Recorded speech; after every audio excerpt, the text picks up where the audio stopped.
Command Headquarters, ang ahensya ng gobyerno na ginawa para harapin ang mga banta ng superhumans. Nitong nakaraang linggo, may 2 superhumans na lumalabas. Isang lalaki na may armor na bakal at may super strength. At ang isa naman, may force manipulation power. Kaya niyang ihugis ang kanyang puwersa sa kahit anumang iniisip niya. At itong isa, Si Kidlat, nakaharap mo na rin siya kanina. Kailangan natin silang mahuli bago sila magulo ulit. Bilib si Kidlat sa kanyang sarili. May yabang siya at pagkagamit. Maaari natin itong gamitin laban sa kanya. Tama si Captain Bud. Kinagat ni Kidlat ang bahay natin. Bakit bigla pumis na pang mitas? Para matuntun kita, Kidlat.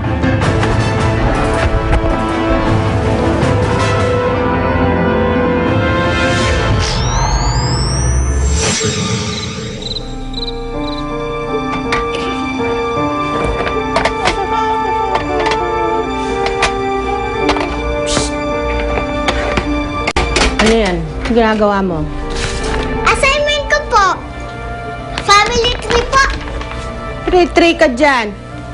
Patingin.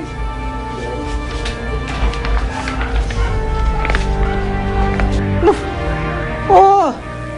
Eh bakit nilagay mong tatay mong teng? Hindi mo naman tatay yun ah. Okay lang po yun, Lola Lita. Mahal niya naman po ako parang tatay. Oo nga. Ano? Parang hindi ka tulad nung tatay mong totoo, di ba? Kasi yung totoo mong tatay, walang pakialam sa'yo. Hindi ba? Kawawa ka naman. Kailangan mo pa magkunwari, oh. Na tatay mo yung taong hindi mo kaano-ano. Nako, kalokohan ito. Oh, basura lang talaga yan. Ay! Hindi po kalokohan yun. Nung hindi. Kawawa ka naman, no? Kailangan mo pang lokohin ang sarili mo para magkaroon ka lang ng tatay.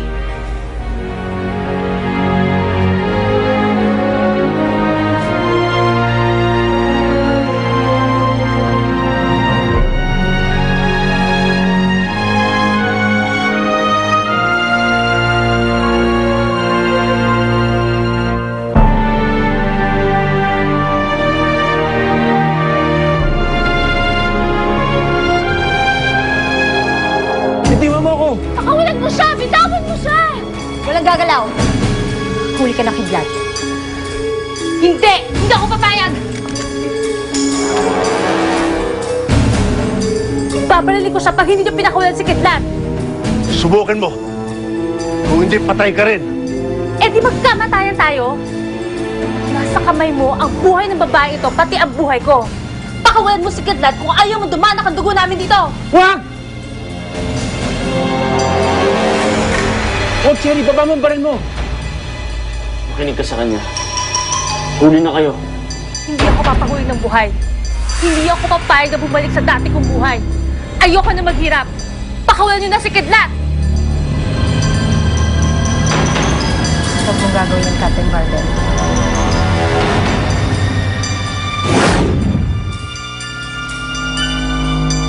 Kung ganon, magkakamatay na tayo. Wag! Pag-usapan natin to. Tama na ang usap. Tama ng satsat. Sabi mo eh.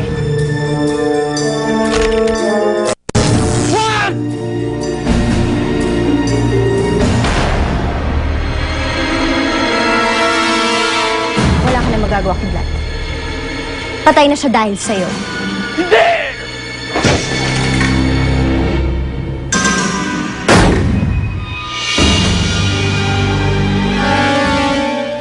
Wala sa plano ang pagpatay.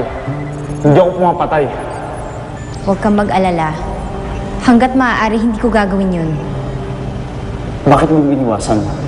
Kaya masama ang tao o hindi, kaya galit tayo sa kanila, hindi pa rin tayo dapat pumapatay. Huwag kang magalit, Captain Bardem. Hindi patay si Jim.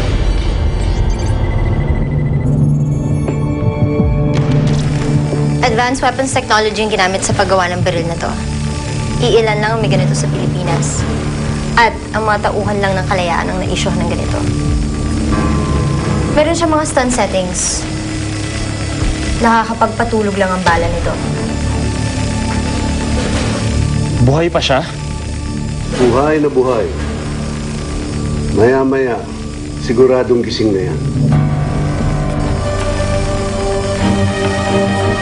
Pero bakit sinabi niya kay Kidlat na patay na siya? Mas madaling mag-interrogate ng isang taong vulnerable.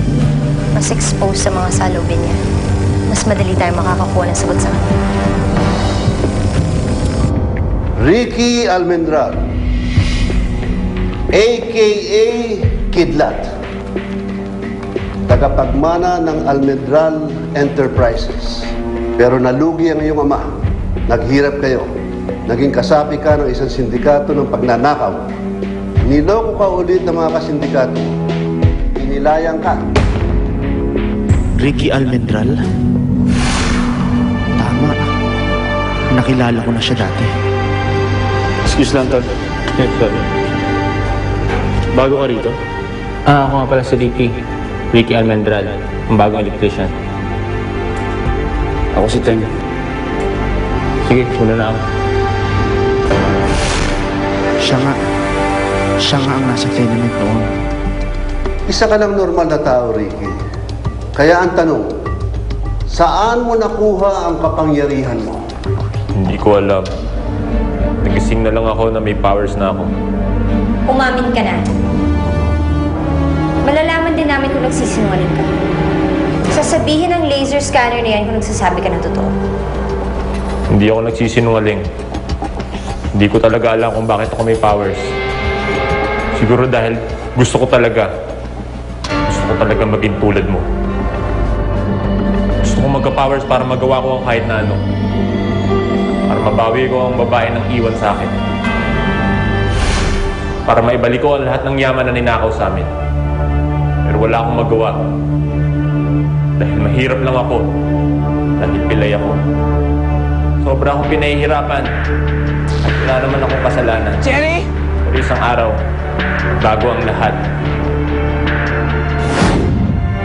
Jerry! Wag!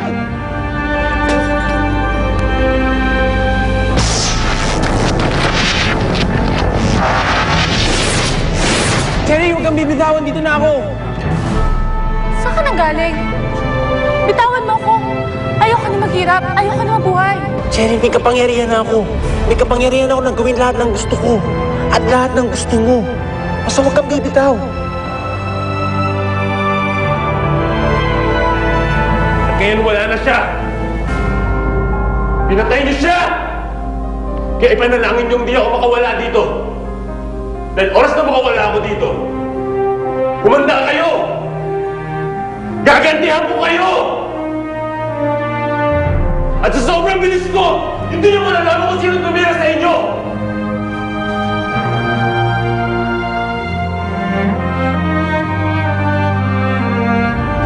Nalulungkot ko ang nangyari sa'yo.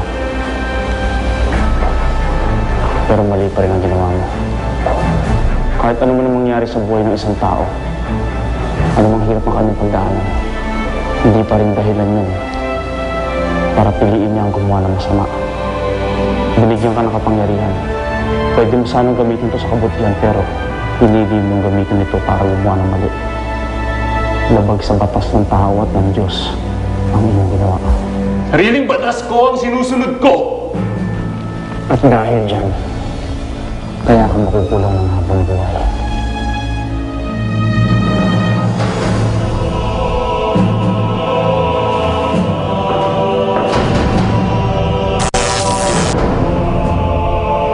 Meme na muna.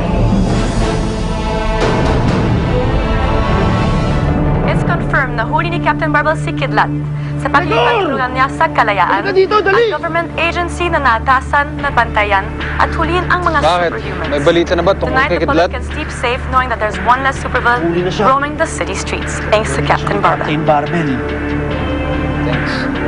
Thanks to Captain Barbel. Sira na mga plano natin. Paano na to? Naunahan na tayo ni Captain Barbel kay Kidlat. Gaston! Natatawa. Nakakaawa ka minsan, Gaston. Mas mabuti para sa atin yan. Dahil ngayon, alam na natin kung saan natin mahanap si Kidlat. Ngayon, alam na natin kung saan tayo aatake. Di ba?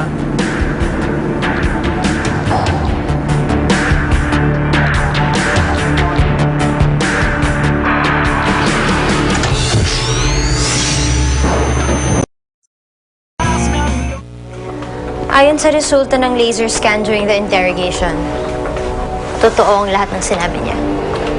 Hindi niya alam kung saan nanggaling ang kanyang kapangyarihan. Bigla na lang itong lumabas. Kaya kumuha na rin ako ng blood samples. Baka pwede natin itong gamitin para malaman kung ano ang dahilan ng mutation ng katawan niya.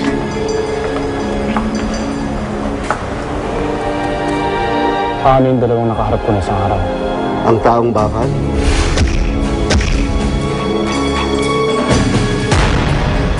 at ang Black Force Manipulator,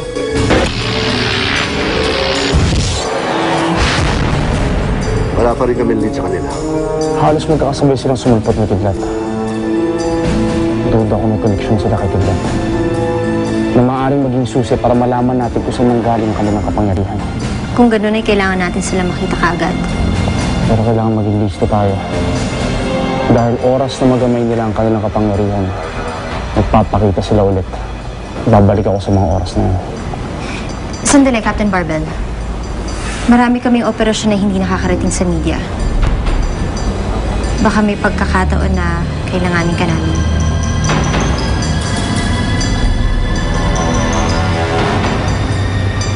Isuot mo ito. Gamit yan para makontak ka namin.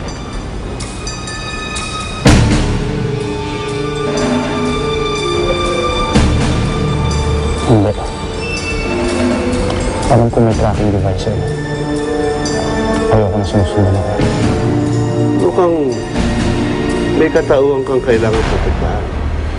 Ayaw mong isuot to dahil hindi ikaw si Captain Barbel sa magdamag. At natatakot ka, baka malaman namin ang totoo. Wala akong kinakatakutan. Sandali, Captain Barbel. Paano ka nga namin kukontakin pag kailangan ka namin? May ibang paraan mo.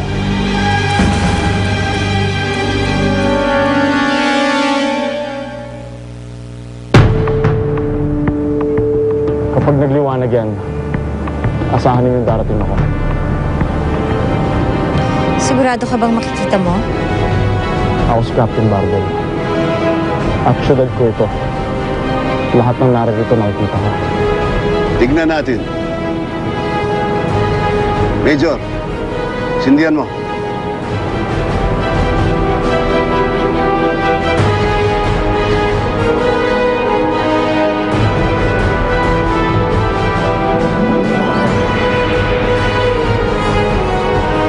Kapag nagliwanag yan, umasa kayo na darating ako. Hanggang sa muli.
Barbell yung kidlat.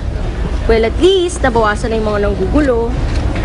Kaya ikaw, Selena, ha? Mag-ingat ka talaga. Baka ikaw yung susunod na huliin ni Captain Barbell. Bakit? Wala naman akong ginagawang masama, ah. At saka, hindi naman kasalanan magkaroon ng superpowers, no? Naku, no, kasalanan din yung magpanggap na meron. Sandali. Selena, may superpowers ka? Oo, may powers yung boses ko. At kaya mong patalsik ng mga gamit to si Goku. Talaga po? Yun nga lang, biglang nawala. Kaya hindi niya mapapatunayan, oh. Diba? Ah, basta may powers ako sa boses. At one of these days, mapapatunayan ko yan sa'yo.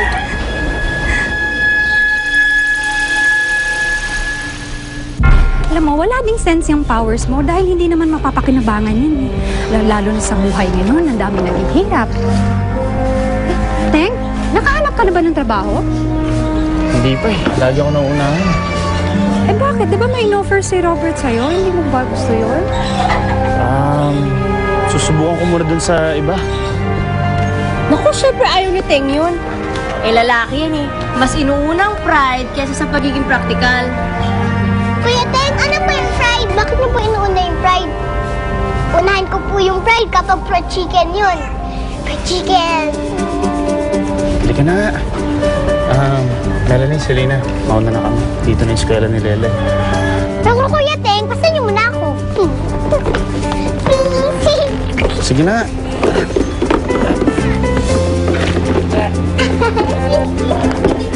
Sige.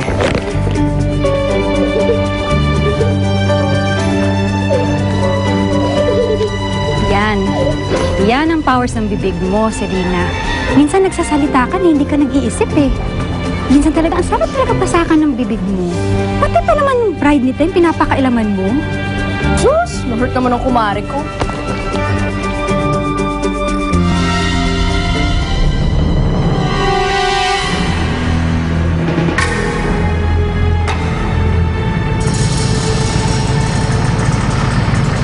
Sigurado ka bang kaya mo na ito? Ihahatid ko lang siya sa maximum security person. Madali lang ba? Okay. Just to make sure.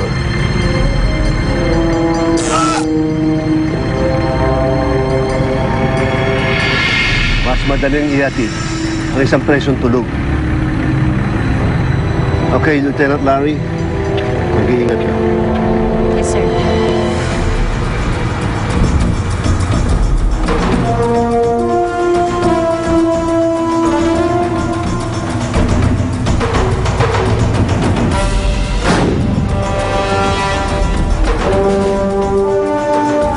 Maandar na yung convoy. Maganda ka na, Gusto. Wala. Init dito. Tanggalin mo kaya trench coat mo.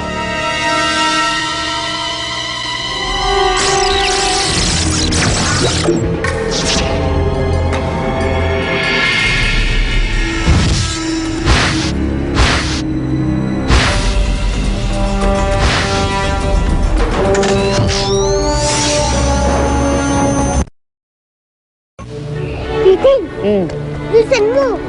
Ay, Shirley yan ang leak. Ano pang ayaw ni Teacher Altea mo? Ayaw niya na magulo, tapos ayaw niya na maingay, at lalong layo niya. Ayaw niya ng away. Ang bait pala yung Teacher Altea mo, no? Oh, katawa ng tawa dyan. Ba't ka tanong ng tanong tungkol kay Teacher Altea? Siguro, kalbo siya, no? Ikaw talaga, ang bata-bata mo pa, may nalalaman ka na tungkol sa crush-crush na yan, ha?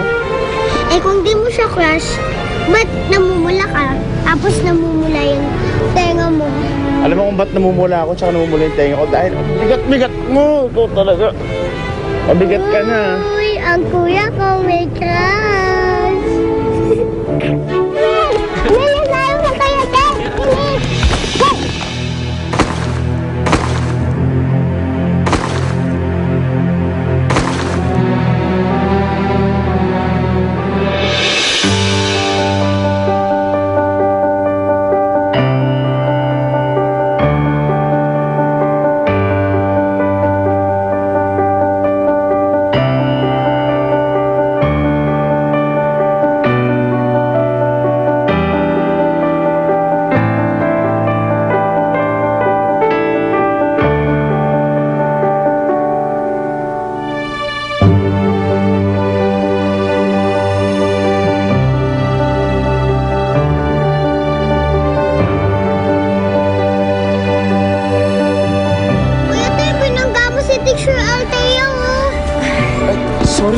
Sorry. Sorry talaga.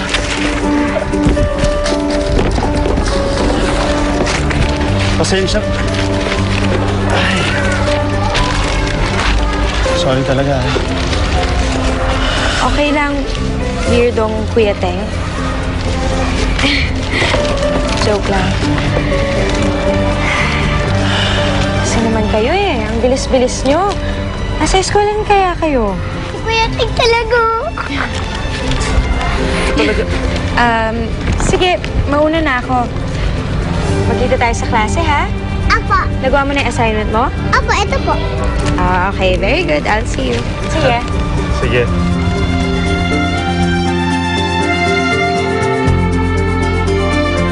Kuyan, tulalakan na naman.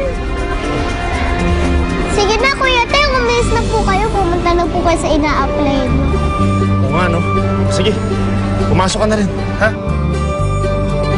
Kuya Teng! Paano po yung kiss ko?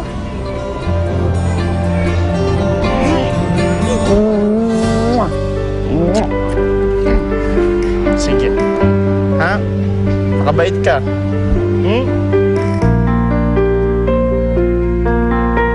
Pasok na.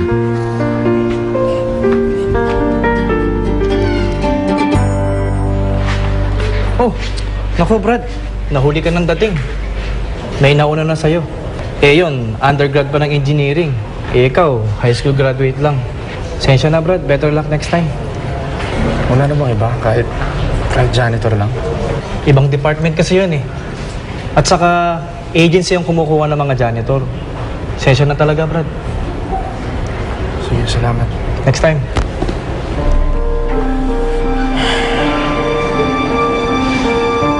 Hey, you.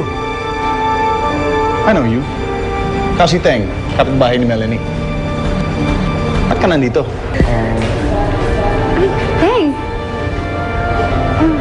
Rob. Hey, Melanie. Dumaan lang ako para yayain ka mag-lunch. Nakita ko si Teng. Si Shirley. Sunod na lang ako. Una na lang kayo. Sinubukan ko kasi mag-apply ng trabaho dito. Nakakapura yung trabaho? Ba't hindi ka dumaan sa opisina?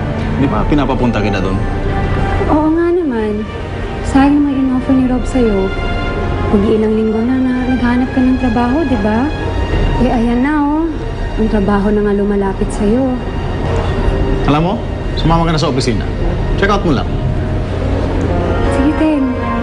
Tanggapin mo na yun.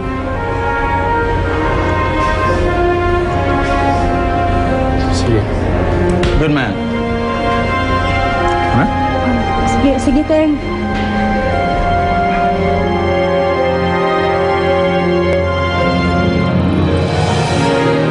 Business is simple. Train monkey can do it. Delivery service. May ibibigay ng mga packages sa atin. Tapos, i-deliver natin. Simpleng trabaho. Kayang-kaya mo dahil hindi mo kailangan mag-isip. Basta marunong kang magmaneho at tapat ng tao, you're in. Ano? Kaya mo ba? Parang kaya naman. Good. Bigay mo sa admin ang buy data mo para maproseso ka na. Mang Charlie! What's up? Mang Charlie will show you the ropes. Binyagan mo ang bagong bata natin. Rob! Anita, what are you doing here? Masama bang dumalaw? Investor din naman ako dito. Anong klaseng business partner naman ako, di ba? Hindi ka naman dadalaw kung wala kang kailangan. You know me too well. May mga plans kasi ako for my new place that I need delivered.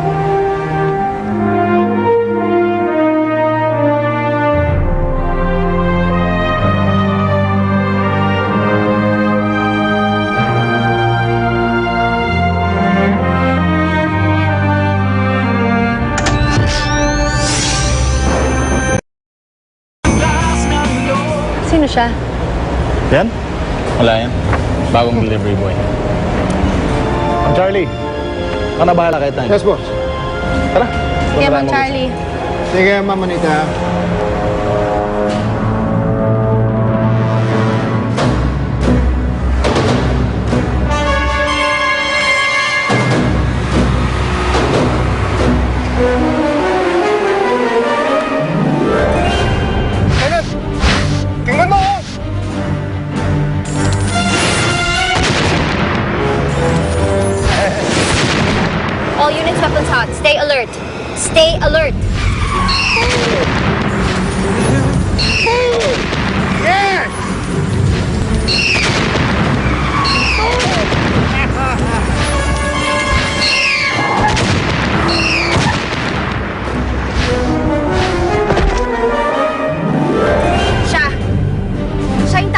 sagasaan mo, dali!